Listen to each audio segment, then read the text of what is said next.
അനന്തരാവകാശ സ്വത്തുക്കൾ, വാപ്പയുടെ ഉമ്മയുടെ അനന്തരാവകാശ സ്വത്തുക്കൾ കൈയടക്കി വെച്ചവരുണ്ട്.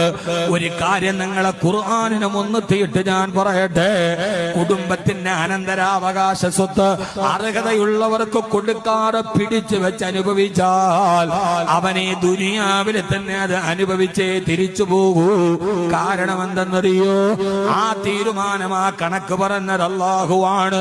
ആയത്തിൽ അല്ലാഹു പറയുന്നുണ്ട്, തിൽക ഹുദൂദുല്ലാഹ്, തിൽക ഹുദൂദുല്ലാഹ്.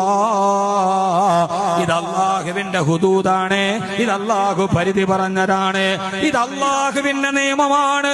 ഒരായത്തിൽ തന്നെ അനന്തരാവകാശം പറഞ്ഞിട്ട് അല്ലാഹു പറയുന്നുണ്ട്, അനന്തരാവകാശം കൃത്യമായി അനന്തരാവകാശികൾക്ക് കൊടുക്കണം. പെങ്ങൾക്ക് കൊടുക്കേണ്ടത് കൊടുക്കണം, ആങ്ങൾക്ക് കൊടുക്കേണ്ടത് കൊടുക്കണം, മക്കൾക്ക് കൊടുക്കേണ്ടത് കൊടുക്കണം. വാപ്പ മരിച്ചിട്ട് അനാഥരായവരെ നിങ്ങൾ പിടിച്ചടക്കി വെക്കരുത്. അങ്ങനെ വെച്ചാൽ ഈ ദുനിയാവിൽ തന്നെ നിങ്ങൾ അത് അനുഭവിച്ചേ പോകൂ. കാരണം തിൽക ഹുദൂദുല്ലാഹ്,